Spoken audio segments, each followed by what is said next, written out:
નમસ્કાર દર્શક મિત્રો, આપણે નિહાળીશું સિટી લાઈવ ન્યૂઝ ચેનલમાં આજના મુખ્ય સમાચારો।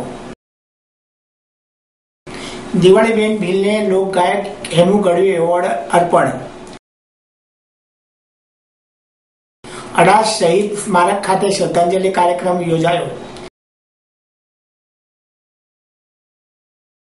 સહાય નહીં મળતા આપઘાતનો પ્રયાસ।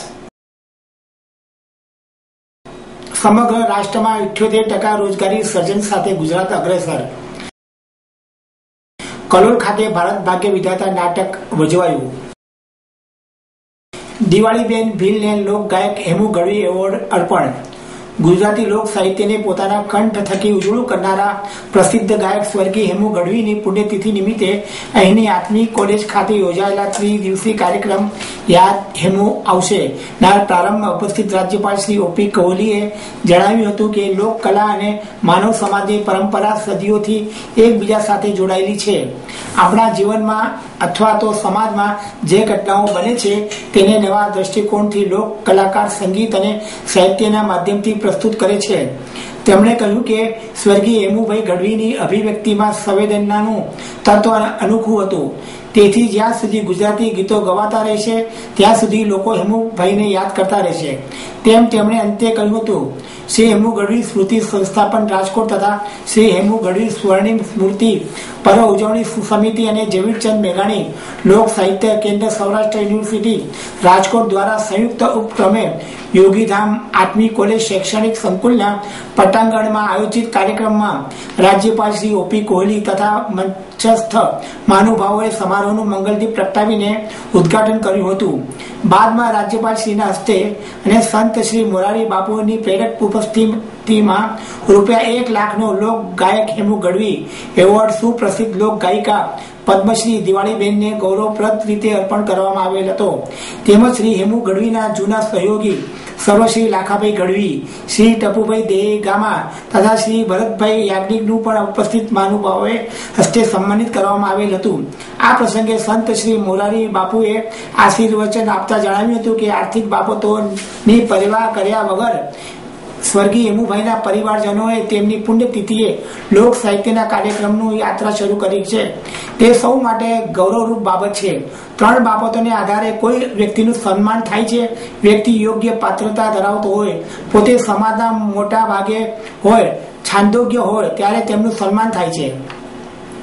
આ ત્રિદિવસીય ઉજવણીનું ઉદ્ઘાટન સમારોહ પૂર્ણ થયા બાદ સમારોહ સ્થળ પર જ શ્રી હેમુ ગઢવી લિખિત સંગીત નિર્દેશિત તથા દિગ્દર્શિત રેડિયો સંગીત નાટિકા કવળા સાસરિયાની નાટ્ય પ્રસ્તુતિ તથા શ્રી હેમુ ગઢવીના જીવન અને કવનને આવરી લેતો બહુ પરિમાણી કાર્યક્રમ હેમુ વર્ણી સાંજ કાર્યક્રમ રજૂ થયેલ।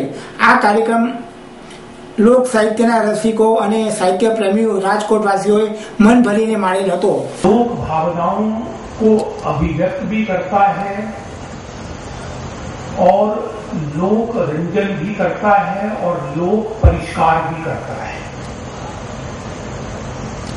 एक अच्छे कलाकार का काम लोक रंजन और लोक परिष्कार यह दोनों करना है। और स्वर्गीय श्री हेमु गढ़वी ने अपनी कला साधना द्वारा ये दोनों काम किए। उनको उनके चरणों में वंदन करने का अवसर भी मुझे इस कार्यक्रम में आकर मिला। જેનામાં 3 લક્ષણ હોય એનું સન્માન અસ્તિત્વ કરતું જ રહે છે। એક એ સન્માનને યોગ્ય વ્યક્તિ હોવી જોઈએ। યોગ્ય હોય એને ગમે ત્યારે અસ્તિત્વ સન્માનિત કરે છે। અડાસ શહીદ સ્મારક ખાતે શ્રદ્ધાંજલિ કાર્યક્રમ યોજાયો। 18મી ઓગસ્ટ 1942ના રોજ આણંદ તાલુકાના રડાસ ગામે હિન્દ છોડો આંદોલનના શહાદત વહોરનાર શહીદોને શ્રદ્ધાંજલિ આપવાનો કાર્યક્રમ દર વર્ષે 18મી ઓગસ્ટના રોજ યોજવામાં આવે છે।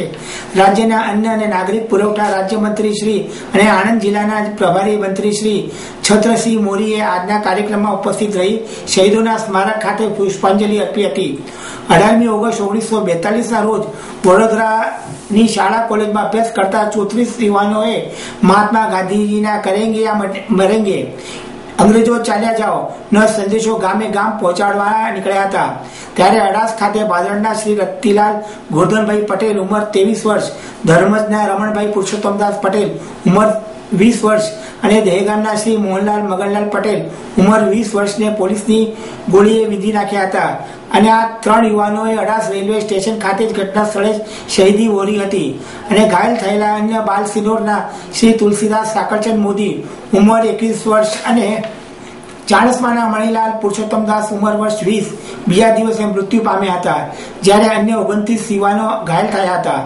આમ અડાસ ખાતે થયેલા 5 વીર શહીદોની યાદમાં દર વર્ષે તેઓની શહાદતને યાદ કરીને શ્રદ્ધાંજલિ આપવાનો કાર્યક્રમ યોજવામાં આવે છે. સહાય નહીં મળતા આપઘાતનો પ્રયાસ. 1.5 મહિના પહેલા આવેલા હોનારતને અમરેલી જિલ્લાના તહેસ મહેસ કરી નાખ્યું હતું. અનેક પરિવારો હોનારતમાં બરબાદ થઈ ગયા હતા. આવા એક જ પરિવારનું તમામ ઘર વકરી તણાઈ ગયા બાદ પણ સરકાર તરફથી એક પણ રાહત નહીં મળતા તેમણે જાહેરમાં કેરોસીન છાંટીને આપઘાત કરવાનો પ્રયાસ કર્યો હતો. આ અર્થે રાજકોટ સિવિલ હોસ્પિટલ ખાતે ખસેડવામાં આવ્યા છે. 1.5 મહિના સુધી કિશોર સોલંકી નામના આ દેવી પૂજક યુવાને તંત્ર પાસે ભીખ માંગી હતી અને દરેક કચેરીઓમાં સહાય માટે ધક્કા ખાતા હતા. તેમ છતાં અંતે સહાય નહીં મળતા તેમાં તેના બાળકોનું ભરણ પોષણ નહીં કરી શકતો હોવાથી અંતે આત્મઘાતીએ પગલું ભરી લીધું હતું. 1.5 મહિના પહેલા આવેલા ભારે વરસાદને લીધે અમરેલી પંથકમાં ભારે નુકસાન થયું હતું અને લોકોની ઘર વખરી સહિત સર્વત્ર પાણીમાં તણાઈ ગયું હતું. ત્યારે અમરેલીના મોટી કુકાવાવ ગામે રહેતા અને મજૂરી કામ કરી પરિવારનું ગુજરાન ચલાવતો કિશોર મગનભાઈ સોલંકી નામના દેવી પૂજક પરિવારનું પણ સર્વત્ર પાણીમાં તણાઈ ગયું હતું. ઘર સહિત બધું જ નાશ પામતા ઉપર આબ અને નીચે ધરતીના સહારે આ પરિવાર જીવતો હતો. 1.5 મહિના સુધી તેઓએ પરિવાર માટે ઠેક ઠેકાણે ભીખ માંગી હતી અને સહાય મેળવવા માટે આજીજી કરી હતી. તેમ છતાં સરકાર દ્વારા માત્ર વાયદાઓ જ આપવામાં આવતા હતા.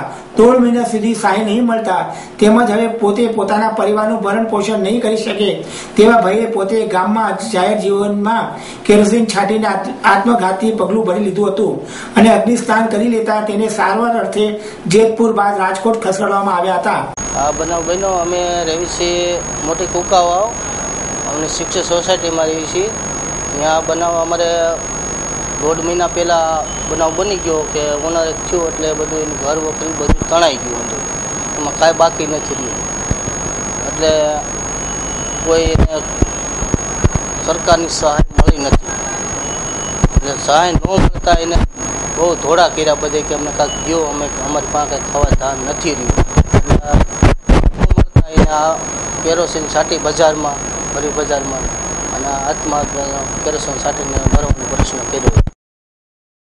સમગ્ર રાષ્ટ્રમાં 78% રોજગારી સર્જન સાથે ગુજરાત અગ્રેસર. રાજ્યના શ્રમ અને રોજગાર વિભાગ દ્વારા વડોદરામાં મધ્ય ગુજરાતના વડોદરા, ખેડા, આણંદ, પંચમહાલ, દાહોદ, છોટાઉદેપુર, મહીસાગર જિલ્લા રોજગાર કચેરીઓ મારફત યોજાયેલા ભરતી મેળામાં પસંદગી પામેલા 1070 જેટલા યુવાનો શ્રમ રોજગાર મંત્રી શ્રી વિજયભાઈ રૂપાણી, નાણાં મંત્રી સ્વરૂપભાઈ પટેલના હસ્તે રોજગાર પત્રો એનાયત કરવામાં આવ્યા હતા. સમગ્ર રાષ્ટ્રમાં 78% રોજગારી સર્જન સાથે ગુજરાત છેલ્લા 13 વર્ષથી અગ્રસર રહ્યું છે.